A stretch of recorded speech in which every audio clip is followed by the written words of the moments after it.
Welcome to the Sales Navigator Live Show with Stan and Brynne. Join LinkedIn expert and sales professional Brynne Tillman and me, Stan Robinson Jr., Chief Coaching Officer here at Social Sales Link, as we bring you the best tips and strategies for leveraging Sales Navigator for your sales success.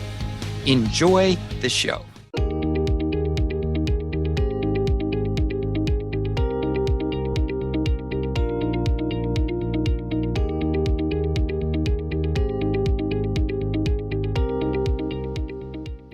Hi there. Stan Robinson Jr. here. I'm Chief Coaching Officer here at Social Sales Link. And we're excited today to be talking about buyer personas and what we call base searches. And you may be wondering what those are. And I have with me Brynne Tillman, otherwise known as the LinkedIn Whisperer, and of course, LinkedIn expert and sales professional as well. So Brynne, how are you today? Oh, I'm great, Stan. And I am so excited to talk about these two features really on Sales Navigator, because a lot of folks miss sales preferences, which is something that went away about 6 months ago. And so talk to us a little bit about the things that we're going to talk about today. Yes. So for those of you kind of Sales Nav old timers, as Brynne mentioned, you may remember sales preferences and how you're advised to set up your sales preferences when you set up your Sales Navigator account to get the algorithm working for you and so forth and so on. Well, as Brynne just mentioned, they discontinued sales preferences, but just so you know, sales preferences was still there for a while, but they removed the little toggle that allowed you to enable sales preferences in a search. And I was told that, well, by Sales Navigator, go ahead and set up your sales preferences anyway, because it will help the algorithm. So even though you couldn't filter your searches by the sales preferences you took the trouble to set up, it would help the algorithm. Finally, they took them away altogether, which makes perfect sense. And now we have buyer personas. Now, one thing I didn't know is that sales preferences did not really influence Sales Navigator's lead recommendations. I kind of assumed that they did, because why else would you have them? Right. But in reading about why buyer personas are different from sales preferences, they said one of the things is that those didn't influence the recommendations, whereas buyer personas do. Excellent. So who knew? But buyer personas, basically, it's a way that you can pre-filter at a very basic level, and we're going to talk a lot more about that, how basic this is. You can pre-filter some of your searches and indicate to Sales Navigator exactly who you're interested in. And basically, there are 4 filters. So you have function, super broad, sales, marketing, operations, and so forth. You have job title, which can be very, very helpful. You also have geography and seniority.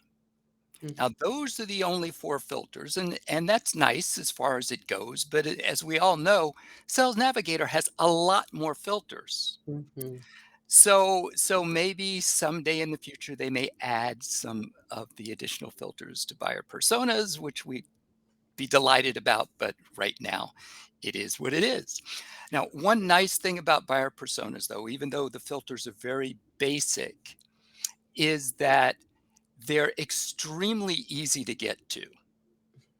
Any page you're on in Sales Nav, you can just go to a bar on the right, I think it's just to the right of Save Searches, and click Personas. You can set up to 5 buyer personas. That's the max right now. Okay. Sales Navigator was saying that they do have 2 default buyer personas, which are kind of set up for you. But truth be told, I never found them. So I looked, I said, okay, you're telling me they're defaults, but I don't see them here. So don't worry about it. You can set up a maximum of 5 and go from there. What the last thing I'll mention, and then Brynne, I'll ask if there's anything else you had on sales, the buyer persona, before we kind of jump into more of a secret sauce, is that you can also, of course, use them as a filter in your regular searches. So if Mm. you're doing a search, you can use buyer personas as a filter to kind of narrow things down in the beginning. That only applies to leads, by the way. What we're talking about when it comes to buyer personas does not apply to account searches, only lead searches. Oh, that's interesting for Yeah, in terms of sure. how you can use them. And if you're on an account page, like say you're on ADP or anyone's account page, and you have the insights and so forth on that page, Relationship Mhm. Explorer, that you can kind of scroll down, you can filter the people within that account using any of the buyer personas that you've set up. Oh. So it will show you there's a tab for buyer personas on the account page, and you can Mhm. see, okay, how many people fall into this category that I set up within this particular account? And Brynne, anything that comes to mind as far as Well, so I thought you had covered it all, but now you just like I had this moment that was so intriguing in a sense in that company page when you go into that and you click on buyer persona, there may be filters that you've chosen in that buyer persona that will contradict the results you're looking for. So, for example, you said industry was one of them, right? Or was industry, so what are they? so the four are function, job title, geography, and seniority. And seniority. Yeah. Okay. So, okay, so location isn't there. So that's good for this particular case because you're in different companies in different states and different areas. So if you create a buyer persona, so interesting. I didn't love buyer persona before we just had this before I just learned from you. I thought, boy, there's just not enough filters for this to be helpful or useful. But they are the right filters if you're hopping from company page to company page and you just want to take a quick look at who are the right people inside of that company. So I they just kind of got elevated in my mind. I still think from a toggle in the search filter, it's just not enough, Right. Yeah, right? So exactly. that's where we're going to jump into our secret sauce, right? So you open it and then hand it to me, and I'm happy to chat. Good deal. So we do have a secret sauce. I'll mention one other thing just so I don't forget it because I suffer from delayed intelligence. I always think of the answer that I was looking for 5 minutes after the conversation is over. So if any of you are using a LinkedIn product called Sales Insights, Mhm. now, if you've never heard of it, ignore what I'm about to say. But if you're using it and you say, okay, we're talking about buyer personas, we're talking about insights as a tab within account pages, how does this all fit together? Sales Insights is a totally different product from Sales Navigator. Sales Navigator is for the sales professional, the sales reps who are looking for opportunities. Sales LinkedIn Sales Insights is a product for the sales operations team. Mm.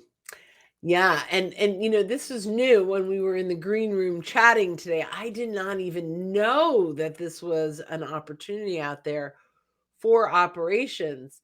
And this would be obviously if you were a much larger company, that you'd have this. But it's interesting because it helps you to estimate market size, uncover white space in the industries. Yeah. Like that's amazing. And it helps in designing territories and sales planning. So, that's all part of that, kind of advanced operations insights through Sales Navigator, but it's definitely got caught my attention, and I'm going to do a deeper dive. Yeah. Yeah. And by the way, you must be contagious because I have delayed intelligence as well. Yes, I don't know. I won't say it's age.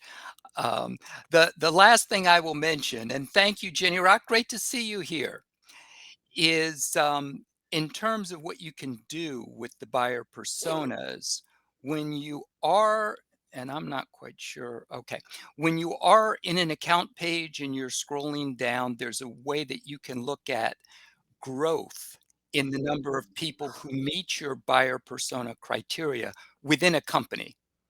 So obviously, it's only going to be really relevant for larger companies if your buyer persona is such that there are many people that fit that criteria. Sales Nav can tell you if the headcount has gone up or down or stayed the same over the past 3 months. So I think that's a huge opportunity for lots of folks. I'm going to throw out some industries that can really take advantage of that, or at least traditionally. If you are a payroll company that handles larger businesses, right, and they move now from 100 to 200 employees over a certain amount of time, you can come in with the value proposition of, once you get over this certain number, you need a payroll company that understands that, right? You could Mhm. be a real estate company, that a commercial real estate, they may be looking for office space, right? There are so many things that data can help with. So I love that. I love the idea. Here's my perfect buyer. And are they in a company that's growing or shrinking? Are they in a department that's growing or shrinking?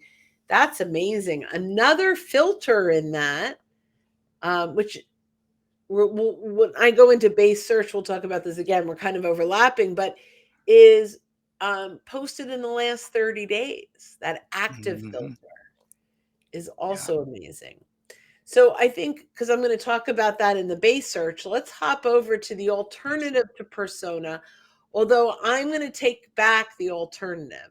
I'm going to say this is really a second option. It's no longer persona versus base searches. Now that I understand how we use persona in the company page, that you don't have the option to do that with base searches.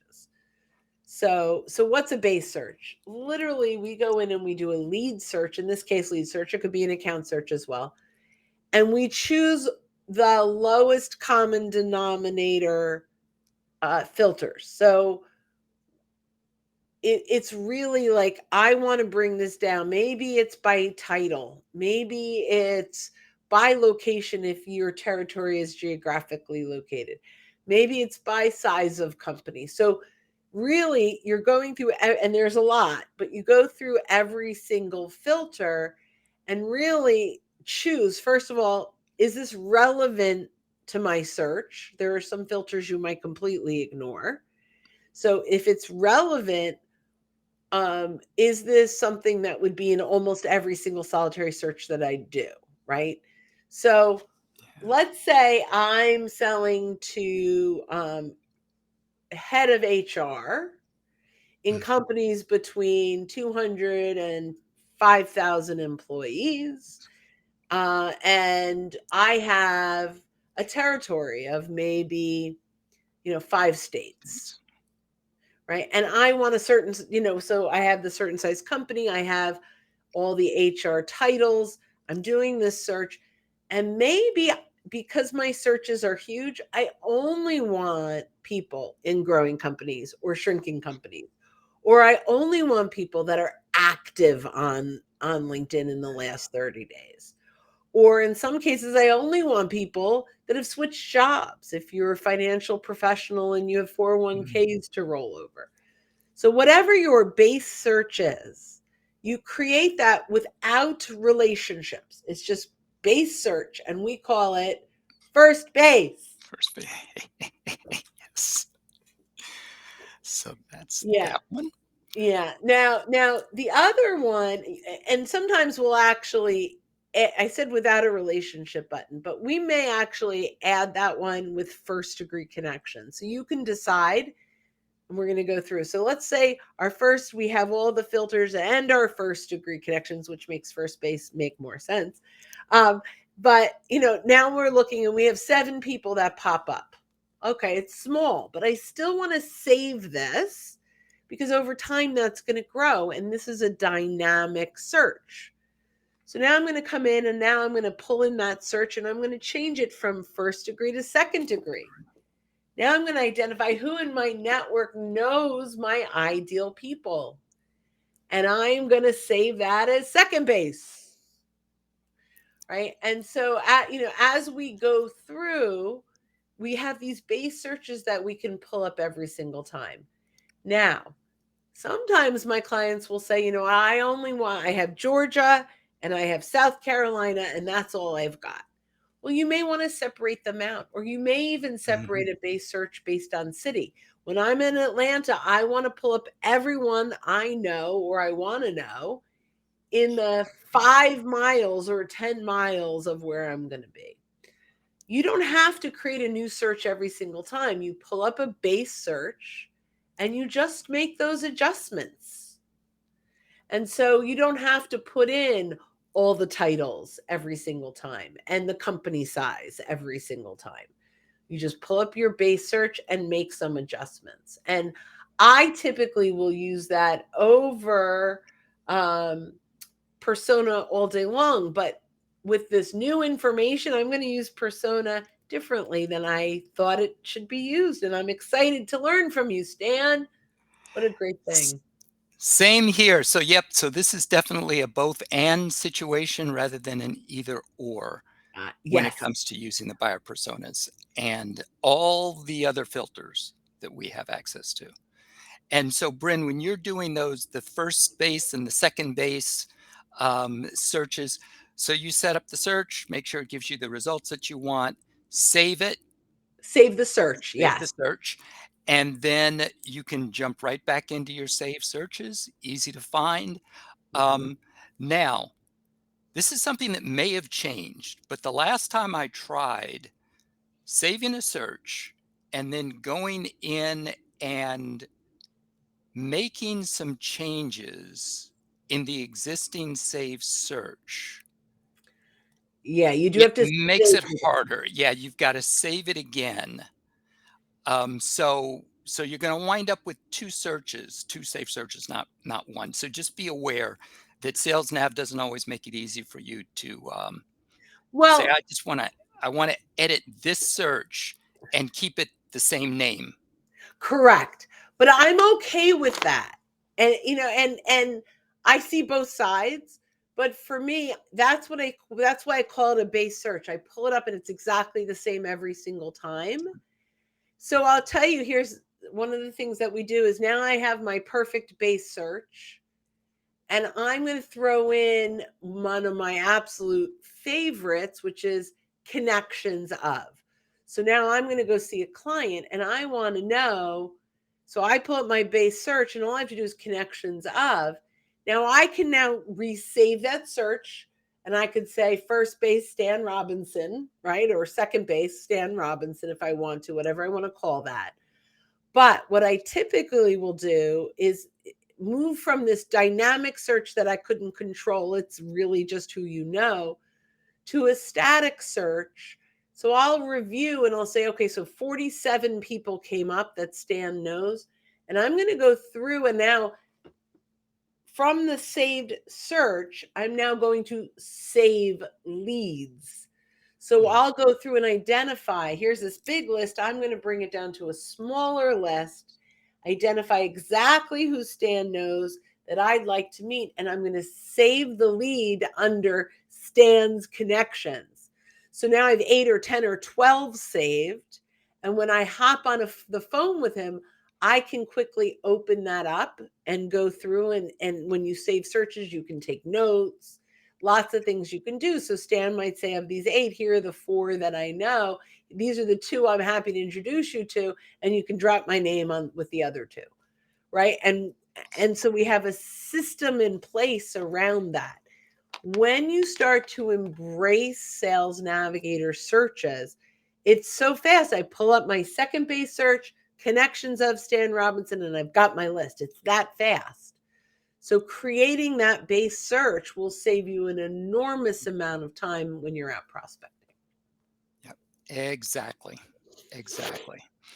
So good. And over time, as we do more of these, we'll be diving deeper into all the different types of filters, the Mm-hmm. alerts. And so just to tease in terms of what's coming next, I'm not going to run through all of them, Yeah. but yeah, but there's a lot to look forward to. Oh, give us one or two. Smart links will be another one. Smart Yeah. links. So Yeah. smart links is one of those underutilized tools that's there. And we'll do a session on some of the filters that are in there, but most of us don't either know that they're there or we've just kind of overlooked them. Sales Nav just expanded a category under accounts called technologies used.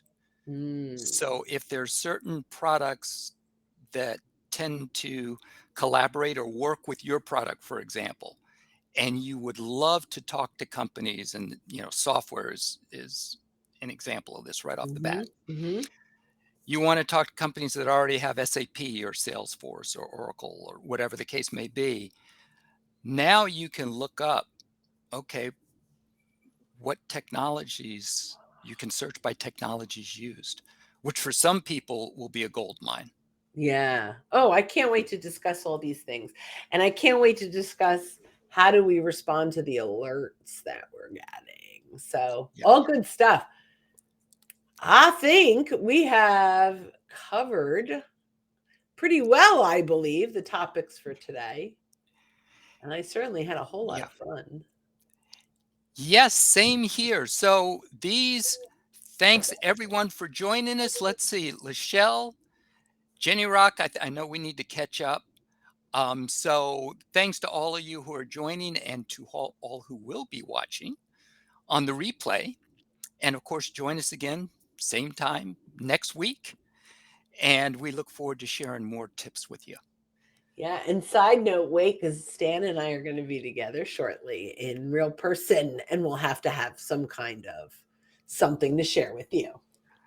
Yes. Yes. All Yes. right, guys. Thanks so much for joining us. We will talk soon. All righty. Bye now. Thanks for listening. And join us again for more insights on Sales Navigator and social selling strategies that will differentiate you from your competitors and accelerate your sales success. In the meantime, you can go to socialsaleslink.com/library for free content on LinkedIn, Sales Navigator, and social selling.